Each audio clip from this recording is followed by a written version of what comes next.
We're going to show you the Revolution by Little Giant Ladders. There are two things to remember to make this ladder operate. The hinge creates the shape of the ladder. It locks in the stored position. It locks again in the A-frame position. And then it will lock again when we open it up as a straight extension ladder. So just the squeeze of your palm, and that disengages the hinge.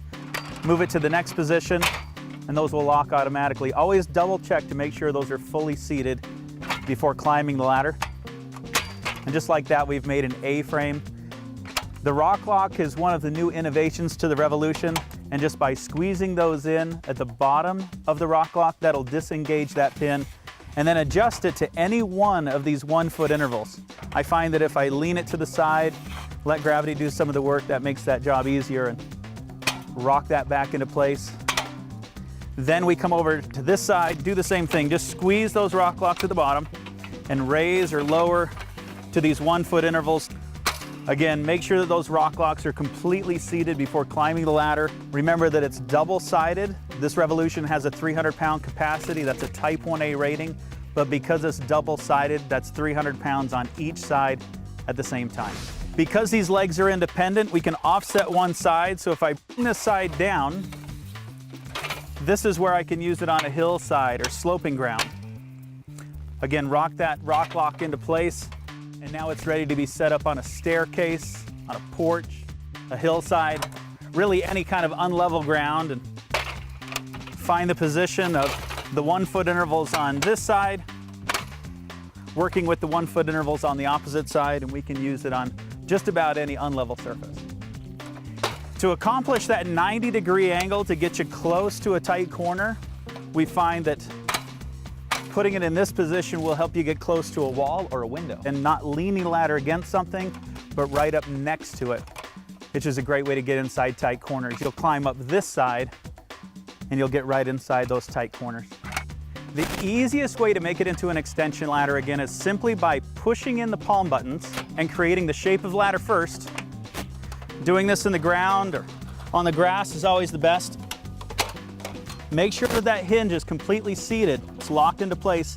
And now we're going to telescope the legs to create the desired length.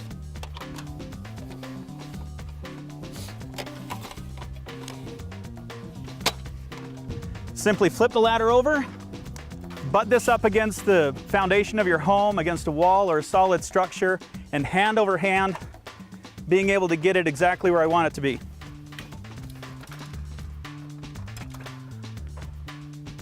Just reverse the process when you're done.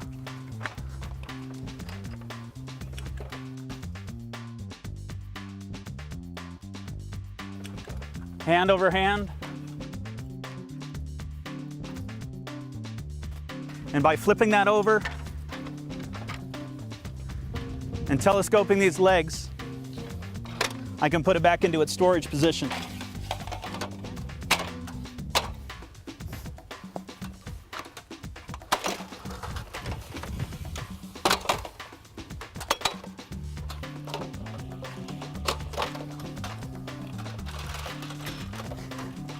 One of the most time-saving features to the Revolution is when we take it apart to make it into scaffolding.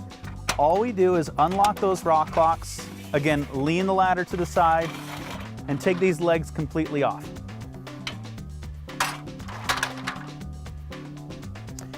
Do the same thing on this side. And what we have is the inner body of the ladder. We're going to refer to this as a trestle. Just a reminder, this is not to be used as a separate step ladder. This is only to be used with the plank. The inner body of the ladder will sit to one side.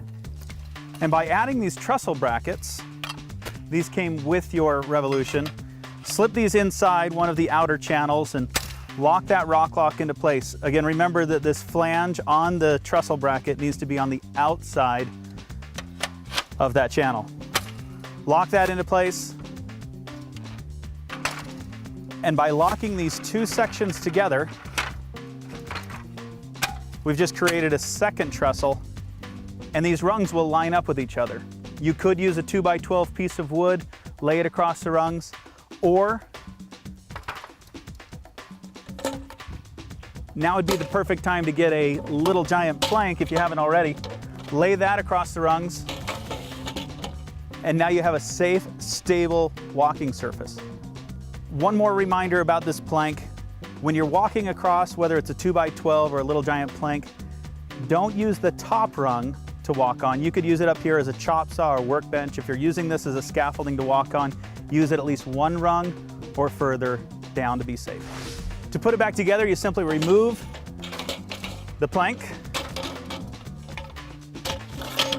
and then just reverse the steps that we've already taken. You can unlock the rock locks, remove this outer section, and now remove these trestle brackets.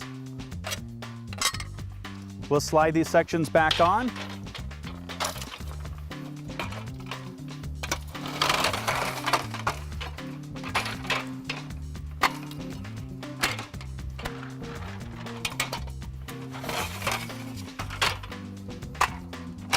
And then we can put it away. If you made the decision to upgrade to the new ratchet levelers, let me show you how easy they are to operate. Now you have a safe, stable ladder to climb. If that adjustment needs to be more, remember that you have 8.5 inches of adjustment on the right and another 8.5 inches on the left. So you always have a safe, stable ladder to climb. All we need to do is pull this D-ring and the leg returns to its storage position. To extend your ladder with the ratchet levelers, again, we just go right to the hinge, disengage the hinge, lay it flat into your grass or your surface, unlock your rock locks and telescope these legs to the desired length. Lock these into position and again, make sure that those are completely seated. Do the same thing on this side, telescope it to the length that you'd like. Rock those rock locks back into place. Now we're going to take the extension ladder, flip it over, and footing it up against your home or the building that you're working on, hand over hand, I'm raising this up.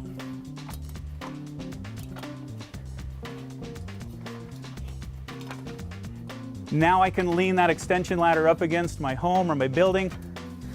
Now when I'm in this unlevel position, just with the push of a foot, I have a safe, stable ladder to climb.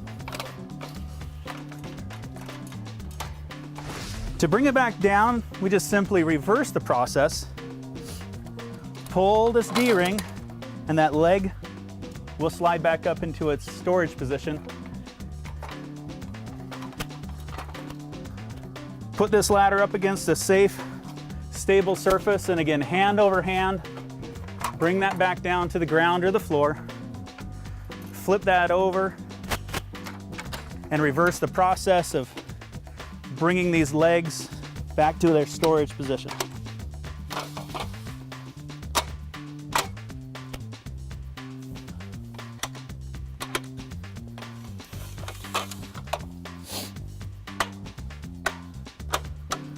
Unlock the hinge one more time.